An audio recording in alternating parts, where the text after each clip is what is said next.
Oh my Alright, god. I'm reading a book to you all now. Congratulations, you got me in a mood. Oh. Oh, what are we reading? The Egg. The egg. Let me bring my mic closer. I'm recording this.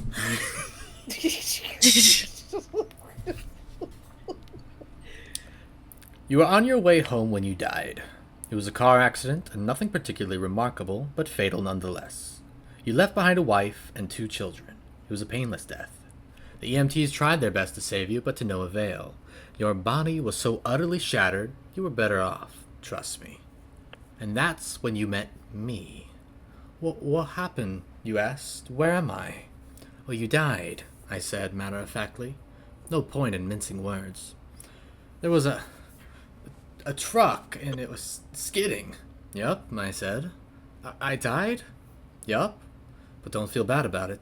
Everyone dies, I said. You look around, and there was nothing. Just you and me. What is this place, you asked? Is this the afterlife? More or less, I said. Are you God? Yup, I replied. I'm God. My kids, my wife, you said. Well, what about them? Will they be alright? That's what I like to see, I said. You just died and your main concern is for your family. That's good stuff right there. You looked at me with fascination. To you, I didn't look like a god. I just looked like some man, or possibly a woman. Some vaguely authoritative figure, maybe. More of a grammar school teacher than an almighty. Do not worry, I said. They'll be fine. Your kids will remember you as perfect in every way. They didn't have time to grow contempt for you, and your wife will cry on the outside, but will be secretly relieved. To be fair, your marriage was falling apart. If any consolation, she'll feel very guilty for feeling relieved. Oh, you said. So what happened now? Do I go to heaven or hell or something? Neither, I said. You'll be reincarnated. Ah, you said. So the Hindus were right. All religions are right in their own way, I said. Come walk with me. You follow along as we strode through the void. Where are we going? Nowhere in particular, I said. It's just nice to walk while we talk. So, what's the point then? You asked. When I get reborn, I'll just be a blank slate, right? A baby? So all my experiences and everything I did in this life won't matter. Not so, I said. You have within you all the knowledge and experiences of your past lives. You just don't remember them right now. And I stopped walking and took you by the shoulders. Your soul is more magnificent, beautiful, and gigantic than you can possibly imagine. A human mind can only contain a tiny fraction of what you are. It's like sticking your finger in a glass of water to see if it's hot or cold. You put a tiny part of yourself into the vessel, and when you bring it back out, you've gained all the experiences it had. You've been in a human for the last 48 years, so you haven't stretched out yet, and felt the rest of your immense consciousness. If we hung out here for long enough, you'd start remembering everything. But there's no point in doing that between each life. How many times have I been reincarnated then? Oh, lots. Lots and lots. And into lots of different lives, I said. This time around, you'll be Chinese peasant girl in 540 AD. What? Wait, what? You stammered? You're sending me back in time? Well, I guess technically, time as you know it only exists in your universe. Things are different where I come from. Where you come from, you ask? Oh, sure, I explained. I come from somewhere else, and there are others like me. I know you want to know what it's like there, but honestly, you wouldn't understand. Oh, you said a little let down. But wait, if I get reincarnated to other places in time, I could have interacted with myself at some point. Sure, happens all the time, and with both lives only aware of their own lifespan, you don't even know it's happening. So what's the point of it all, you ask? Seriously, I ask? Seriously. You're asking me for the meaning of life. Isn't that a little stereotypical? Well, it's a reasonable question, you persisted. I looked you in the eye, and the meaning of life, the reason I made the whole universe, is for you to mature. You mean mankind? You want us to mature? No, just you. I made this whole universe for you. With each new life, you grow and mature and become a larger and greater intellect. Just me? What about everyone else? There is no one else, I said. In this universe, there's just you and me. You stared blankly at me for a long time before opening your mouth and saying, but all the people on Earth, all you, different incarnations of you. Wait, I'm everyone? Now you're getting it, I said with a congratulatory slap on the back. I'm every human being who ever exists, or will ever live, yes. I'm Abraham Lincoln. And you're John Wilkes Booth, too, I added. I'm Hitler? You said, appalled. And you're the millions he killed. I'm Jesus? And you're everyone who followed him. You fell silent. Every time you victimized someone, I said, you were victimizing yourself. Every act of kindness you've done to yourself. Every happy and sad moment ever experienced by any human was or will be experienced by you. And you thought for a long time, why? Why do all this? Because someday you will become like me. Because that's what you are. You're one of my kind. You are my child. Whoa, you mean I'm a god? No, not yet. You are a fetus. You're still growing. Once you've lived every human life throughout all time, you will have grown enough to be born. So the whole universe, it's just an egg, I answered. Now it's time for you to move on to your next life. And I sent you on your way.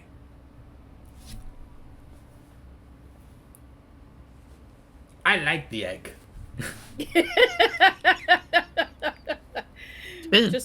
Just a profound story of the meaning of existence ended with I like eggs. I like eggs. I like eggs. That actually reminds me of what a witch told me too. I had a tarot reading done. I can do that right now. I have my cards. They essentially told me the same thing though. In a witchy pagan sort of vibe, but it was still the same. Get the pyre, get the pyre. No. I don't want to be burned at the stake. I prefer cold climates. Oh, I'll throw you in a river.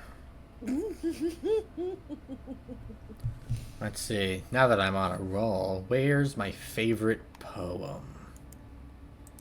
You like poetry, Michael? No. Oh.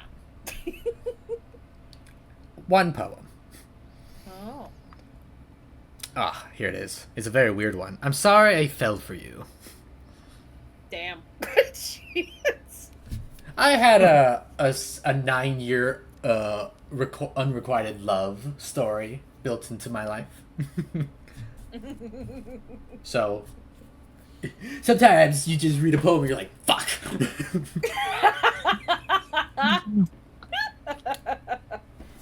I want to restart everything. Restarting the back when we first noticed each other. We were yet to know each other's names, and everything was fine. I swear I'll react differently this time. This is not the story. This is the wrong story. Where's my poem? Where's my poem? Blah, blah, blah, blah. Come on, my poem's a good one. Where are you? Where are you? I'm so sorry. Who sings that, by the way? Me. No. Ow.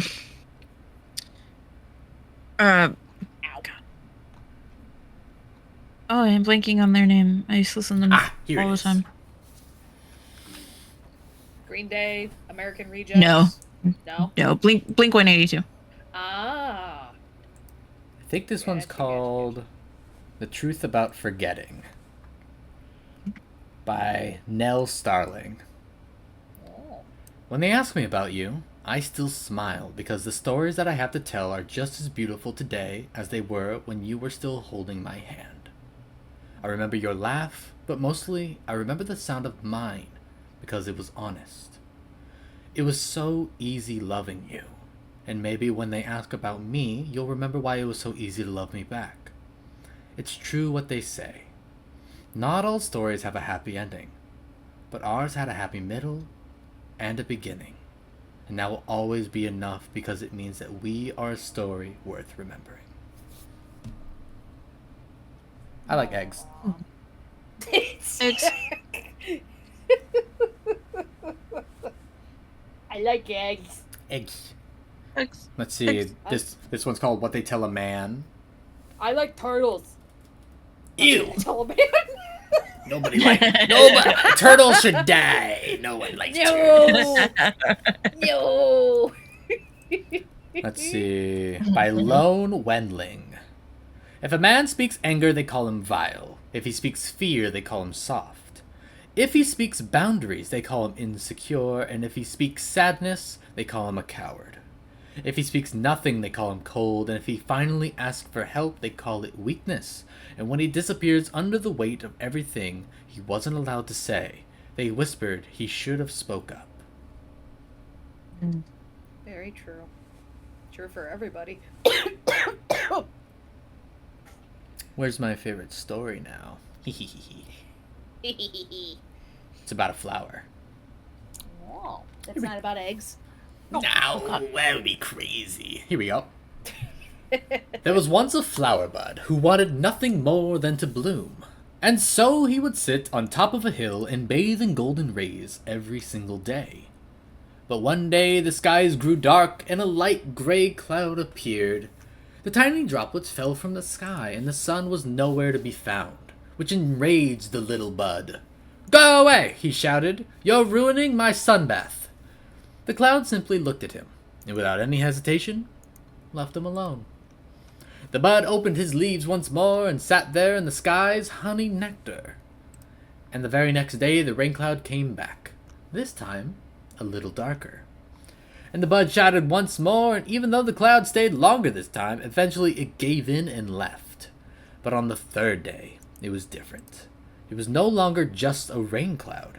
The bud shouted at the dark cloud, but soon yelling died to begging, but the cloud that just would not leave. And so the bud endured the storm, his leaves covering his head, desperate for it to stop. And when it did, when the winds and tears halted, the bud saw how everything around it was destroyed. It struck down all the trees, it flooded the roads, it ruined his sunny world. But to his surprise, his petals started to open, and he finally got his wish. For only after it rains do flowers bloom. Trying to ignore sadness will never make it go away forever. It'll just keep coming back. And the more you postpone what is bound to come, the worse it will be. Let yourself feel your emotions, no matter how tough it may be. Surround yourself with those who understand you and will help you through it. And that's how you'll survive, not by pushing it away. Crying does not make you weak. Everyone cries. That's simply just what makes us human. Books, books, books, books, books. Egg. Egg. The next LeVar Burton of reading stories to other people. His most famous quote. Egg. Egg. Egg. Alright, I sadly have to go to bed. You Boo you, boo you, boo boo. You're boo boo. On. Boo you to boo this. On. You're being booed. I'm aware. I have to go to bed. I have to work tomorrow, Michael. Boo. I'll see y'all later. Alright. Goodbye. Thank you for the stories, Michael. But of course, I have more books that I will read later. Alright, good night, you two. Mark. Good night.